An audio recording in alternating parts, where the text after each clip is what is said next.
Hello friends, good morning. Know more welcomes you all. मैं प्रियंका आज के करंट अफेयर्स डिस्कस करूंगी। So let's start together and grow more with know more. हमारा पहला सवाल है, भारतीय सेना दिवस कब मनाया जाता है? भारतीय सेना दिवस 15 जनवरी को मनाया जाता है। अब हमारा दूसरा सवाल है, राष्ट्रीय एड्स नियंत्रण संगठन नाको NACO का मुख्यालय कहाँ पर स्थित है? तो इसका जवाब है दिल्ली। राष्ट्रीय एड्स नियंत्रण संगठन दिल्ली में स्थित है। राष्ट्रीय एड्स संगठन ने पहली रेड रिबन क्लब क्विज प्रतियोगिता का आयोजन किया। राष्ट्रीय एड्स नियंत्रण संगठन की स्थापना 1992 में हुई थी। अब इसमें रेड रिबन क्लब RRC का फुल फॉर्म पूछा जा सकता है, तो RRC का फुल फॉर्म है रेड रिबन क्लब। अब हम तीसरे सवाल की तरफ बढ़ेंगे। उससे पहले हम लोग ये जान लें कि नाको का फुल फॉर्म क्या है। National AIDS control organisation. अब हम तीसरे सवाल की तरफ बढ़ते हैं। हमारा तीसरा सवाल है, भारतीय सेना की किस शाखा में अगले वर्ष से पहली बार महिलाओं को पायलट के रूप में भर्ती किया जाएगा? तो ये काफ़ी अहम फैसला है, अभी अभी लिया गया है।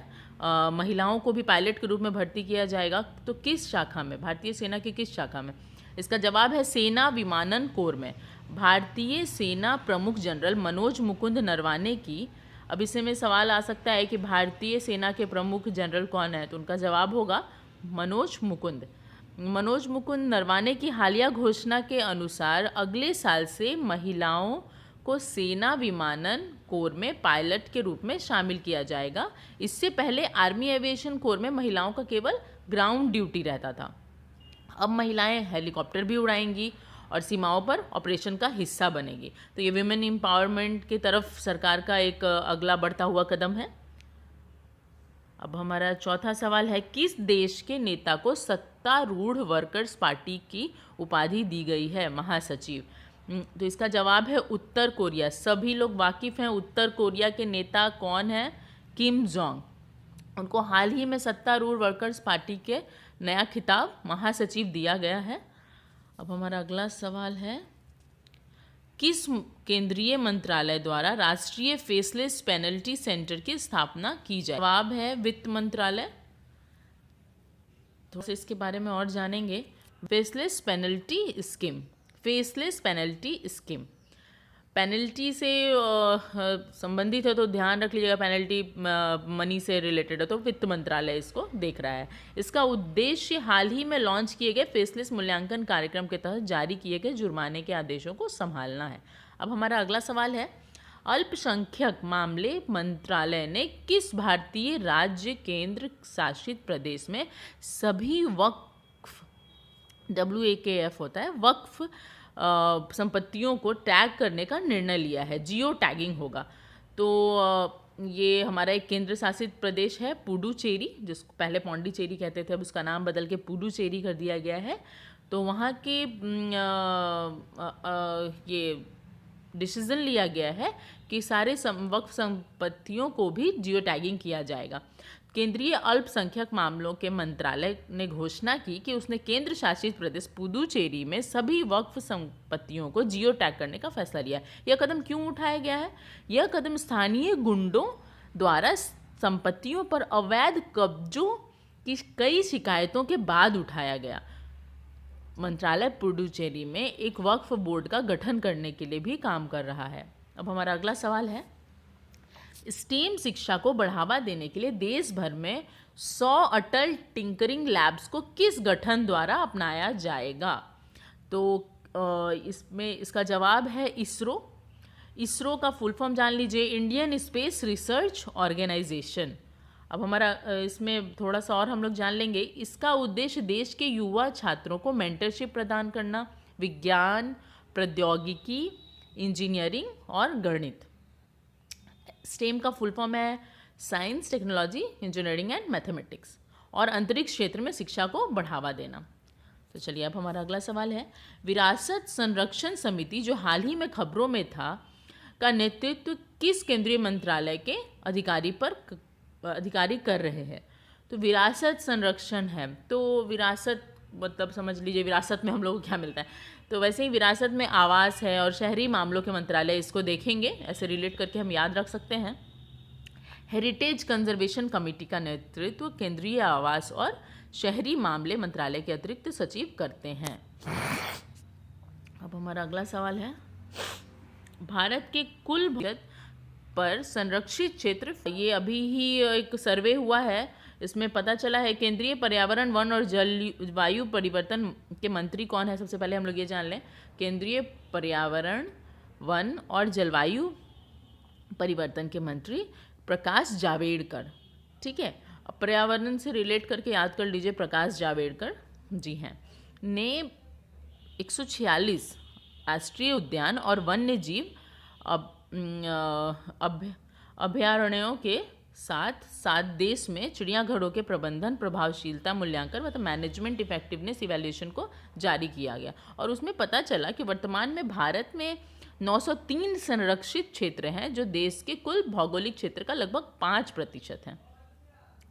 तो चलिए पर्यावरण से याद कर लीजिए, पर्यावरण वन और जलवायु परिवर्तन ने इसको किया है। पर्यावरण से प से पर्यावरण, प से 5, और इसके मिनिस्टर कौन है, प्रकाश जावड़ेकर।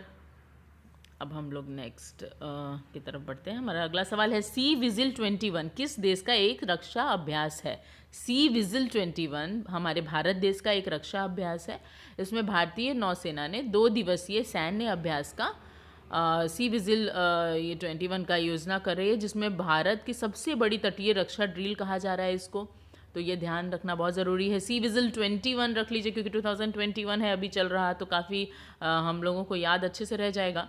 और यह अभ्यास 13 तटीय राज्यों और केंद्र शासित प्रदेशों को मिलाकर 7500 ठीक है 7500 किलोमीटर तक फैले भारत के समुद्र तट को कवर करेगा। इस अभ्यास का उद्देश्य समुद्री सुरक्षा और निगरानी को बढ़ाना है। अब हमारा अगला सवाल है, गोवा में 51वें भारतीय अंतर्राष्ट्रीय फिल्म महोत्सव IFFI में फोकस देश कौन सा है। तो इसका जवाब है बांग्लादेश। इस साल 16 से 24 जनवरी तक 51वां भारतीय अंतर्राष्ट्रीय फिल्मोत्सव आयोजित किया जाएगा। इस फिल्म महोत्सव में बांग्लादेश को फोकस देश बनाया गया है, और कोविड महामारी के कारण इस कार्यक्रम का आयोजन हाइब्रिड प्रारूप में ही किया है। अब हमारा अगला सवाल है, केंद्रीय मंत्री नितिन गडकरी ने हाल ही में किसके गोबर से बना खड़ी प्राकृतिक पेंट लॉन्च किया। केंद्रीय मंत्री नितिन गडकरी ने हाल ही में गोबर से बना खादी प्राकृतिक पेंट लॉन्च किया है। खादी क्यों बोला जा रहा है, क्योंकि ये नेचुरली मतलब इसको बनाया गया है, और इसका ये गाय के गोबर से बन रहा है, और इसमें इसकी स्पेशलिटी क्या है कि ये नॉन टॉक्सिक है, प्लस ये इको फ्रेंडली होगा, तो ये सारी चीज़ें हैं इसमें गुणवत्ता। अब हमारा अगला सवाल है, भारतीय रिजर्व बैंक ने किस राज्य के वसंत दादा नगरी सहकारी बैंक का लाइसेंस रद्द कर दिया।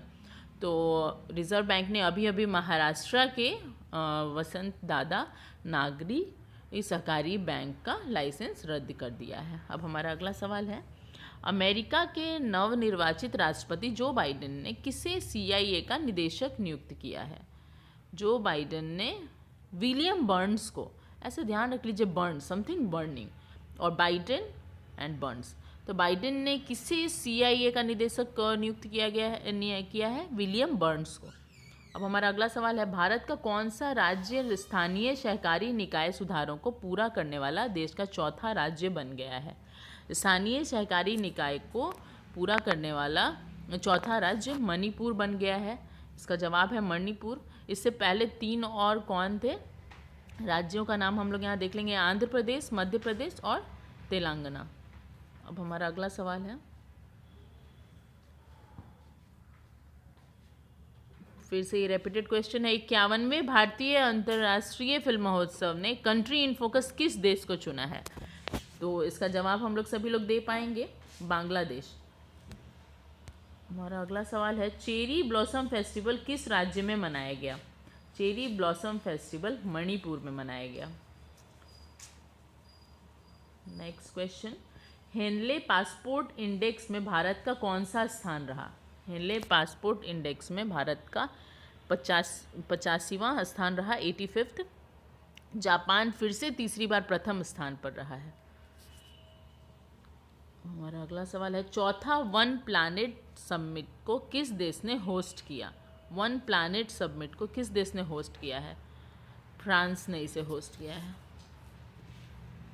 नेक्स्ट क्वेश्चन है, इससे पहले हम लोग थोड़ा जान लेंगे कि ये वन प्लैनेट समिट क्यों हुआ है। तो इसका रीज़न है संसार की जैव विविधता की सुरक्षा के लिए, बायोडाइवर्सिटी की सुरक्षा के लिए। इसका थीम है let's act together for nature. हमारा अगला सवाल है, the population myth Islam, family planning and politics in India नामक किताब किसने लिखी है? अभी हाल ही में ये किताब लॉन्च किया है।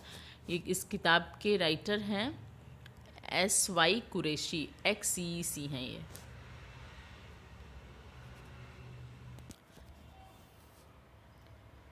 Thanks for watching this video. और अगर वीडियो पसंद आया हो तो लाइक कर लीजिए। इसी तरह के अपडेट्स पाने के लिए चैनल को सब्सक्राइब कर लीजिए और सबसे पहले अपडेट्स पाने के लिए बेल आइकन को प्रेस कर लीजिए और अपने दोस्तों के साथ शेयर करना बिल्कुल मत भूलिएगा।